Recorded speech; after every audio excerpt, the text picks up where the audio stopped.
Good afternoon, members of the Community Services, Public Safety, Housing and Development Committee. The Housing Department is in front of you together with the Community Development Department to seek your input on potential revisions to the Oxnard Inclusionary Housing Ordinance. The ordinance, first codified as 2506, is a local inclusionary housing ordinance which mandates the production of affordable housing when market rate developments are built, or the payment of in lieu fees.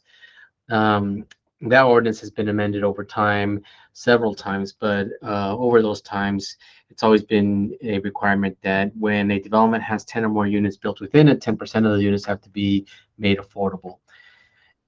As you may remember, in October of this year, the council adopted the amended housing element, and within it, there was a requirement to update the inclusionary housing ordinance, which is what we are working on now.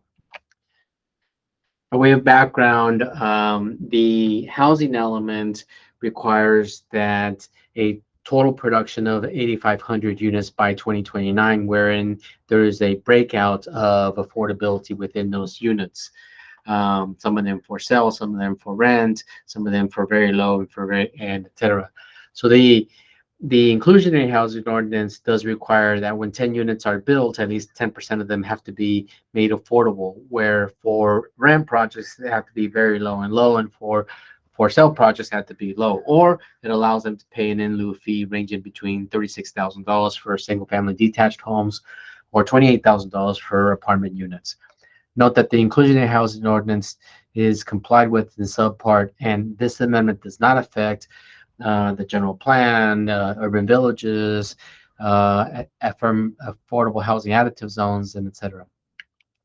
So you can see on screen the required number of production units in the housing elements is 8,549, where they are split up in targets between 920 for extremely low, all the way up to 1,538 for moderate income.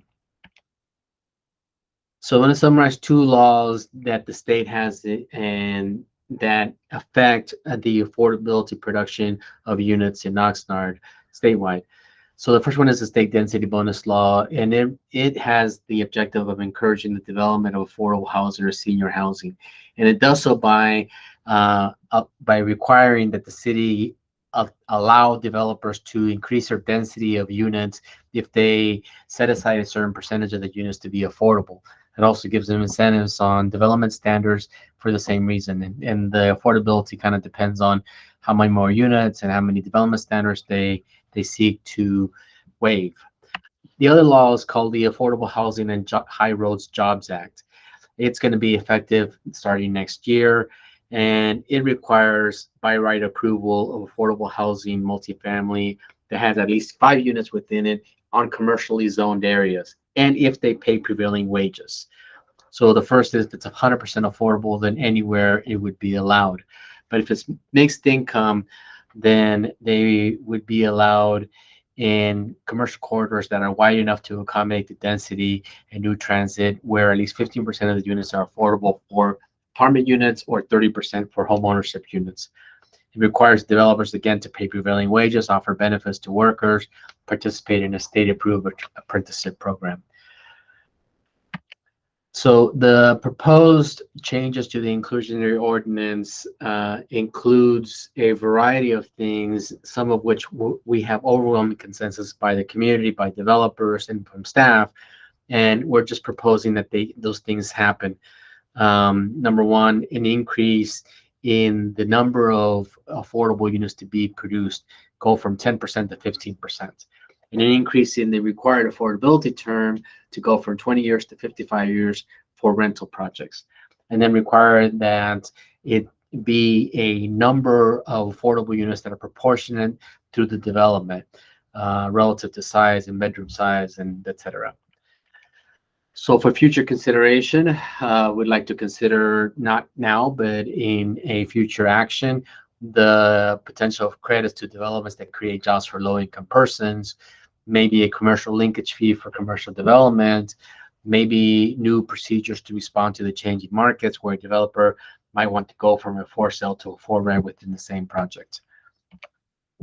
So there are 7 key questions that were in front of you today, seeking your direction so that we can then make revisions to the ordinance and come back and present them, seeking a final adoption of an ordinance in June of next year. I'm going to go over these 7 questions individually that you see on screen now. So the first one is, does the committee support the reduction in the threshold to trigger the ordinance? Where right now the trigger is when a development includes at least 10 units within it. We are proposing that it be decreased to a affordable housing requirement when it has at least 6 units within it. Generally, the community was in support. The developers wanted to stay at 10, but we're asking for the ordinance to trigger at 6 units. That means either build the affordable units or pay the in lieu fee, where the in lieu fee, as you can see, is at 28,000 to 36,000, depending on the product type. So I'll stop there and ask for your feedback. Thank you. The second is, what should the level of affordability be for rent and for sale housing developments? So as I mentioned, right now it is a 10% requirement, where for rent, half of those units have to be for very low and the other half for low. But for sale, all of them are for low. So staff is recommending that in an allocation of 4 rent units, 1/3 of them be for very low and the other 2/3 be for low income. But for sale, we have 2 options. Number one, where all 15% of them be for moderate income, and the other option is where 1/3 of them be for low and the 2/3 be for moderate income, or some combination thereof. So we're asking the committee to provide feedback on those potential options. And I'll stop there and ask for discussion. Thank you.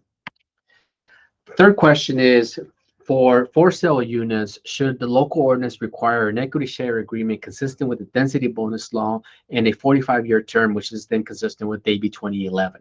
So as you know, right now we have a what's called a resale restriction agreement, and it has a 20-year term. The resale restriction agreement sets or controls the subsequent sales to subsequent buyers to ensure that they are affordable for that 20-year term. AB 2011 does a similar thing, although they do it for 45 years, and the density bonus law requires an equity share agreement, although it doesn't have a term, so it just expires when the first person sells it. Equity share agreement allows to recapture money. It provides an incentive to the home buyer to be a homeowner, and then we use that recapture money to produce other affordable housing. Staff is recommending that we have an equity share agreement, which is consistent with the density bonus law, but that it have a 45-year term, which is consistent with 2011. So we're asking the committee to provide direction, and I'll stop there and ask for that discussion. Thank you. The fourth question is, should the local ordinance have an affordable housing counts calculator to be changed consistent with the state law? Right now, the inclusionary ordinance requires that the calculator be at 80% or 30% of 80%, I'm sorry, and it excludes cost of maintenance and utilities. So for context, that means that in a for sale unit, it would be a controlled price of $239,000. And that's assuming a current mortgage of 6.9%. But if we use the state's formula of 30% of 70%, the net controlled price ends up being $200,000, which is about $30,000, $39,000 less than our current method. So we're asking the committee to provide feedback as to whether we should make it be consistent with the state law. Go from 30 of 80 to 30 of 70. I'll stop there and ask for your feedback. Thank you. As you can see on screen, there are a variety of options considering the density bonus law and the AB 2011. Right now, our requirement is for very low and low, and that's it. We don't have a moderate income. We don't have an extremely income requirement. And you can see the other 2 columns of what the state does. We are going to recommend that in a for rent scenario where there are extremely low income units,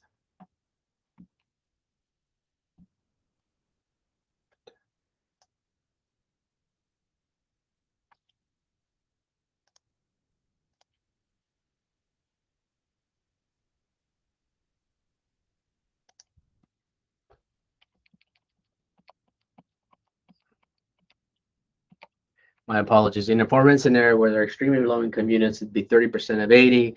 In a very low, 30% of 50, 30% of 60. And then for moderate, 30% of 110. But for sale, it would be 35% of 110, 30% of 70, 30% of 50. Those are the state conditions, and so we're seeking consistency with that state. Again, looking for your feedback, and I'll stop there. Thank you. The fifth question is, should developers be given the option to pay an in lieu fee and a partial in lieu fee without city council approval? The community was pretty mixed, and there are definitely advantages going both one of two ways. Certainties for the developers, one thing. The payment of in lieu fees allows the city to use those funds to leverage against their potential developments. And so the staff favors the option to allow developers to pay the in lieu fee for both rental and for sale projects at the staff level without having to receive council approval. So I'll stop there and ask for your feedback. Thank you. Staff also recommends that they have an ability to pay the partial fee instead of the full fee if they want to comply with only a partial of the production of units. Let's say they want to do only low income and not very low income, then we would calculate a partial fee. And you can see the method on screen as to what we would do. We're asking for the committee to allow the staff to make that recommendation versus going to council for that approval. So I'll stop there and ask for your feedback. Thank you. The sixth question is, should the donation of land or production of off-site affordable housing units be subject to council approval? And as it is right now, the answer is yes. It does allow for land to be donated or off-site produced in order to comply with the inclusionary ordinance, but it has to go for council approval. We think it should remain for council approval, but we're asking for the council to consider at least 3 minimum conditions. Number one, that the land that they're providing be entitled or be ministerial approval, be clear, be clean, and be for residential development, and have a minimum build-out capacity of the number of units that they are required to produce. Number two, that the land have an equivalent market value of not less than the potential in lieu fee. Another considerations that are proximate to the site, be considering in the same neighborhood, those kinds of things. So we're asking for the committee to provide feedback on this issue as well. Thank you. The last question is, should developers be offered a reduction in the number of units that they have to produce if they provide deeper levels of affordability? As it is right now, the ordinance does not allow them that possibility, that incentive. And the staff, number one, would not support development concessions, standards, parking, things like that. But we do support the ability to reduce the number of units that they have to produce if the level of affordability is deeper. So, for example, right now, per our recommendations, if we do have 5 very low and 10 low, then potentially would we consider 10 very low and 5 market. So they produce 10 units instead of 15 units, but they go to very low. Or 7 extremely low and 8 market. So again, number of units that they produce is lower, but at a deeper level of affordability. Again, we're asking for the committee to provide feedback here and stop there for a little bit. Second part of the second question is for sale units. Again, it doesn't allow in the current standard, and we would not propose development concessions. But in a for sale unit, if we're considering 15 moderate income units, then would we allow a difference? 11 low income units and 4 market, 7 very low incomes and 8 market, 5 extremely low incomes and 10 market. So some combination of the two so that we produce a deeper level of affordability. I'll stop here and ask for your feedback. Thank you.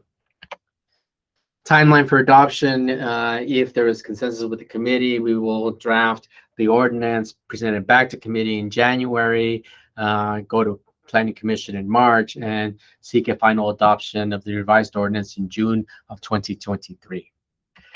Thank you. The recommendation from staff is that the committee direct staff on 7 individual policy questions as we described above, related to the potential revisions of the ordinance. Thank you. I'm happy to answer any questions that you may have.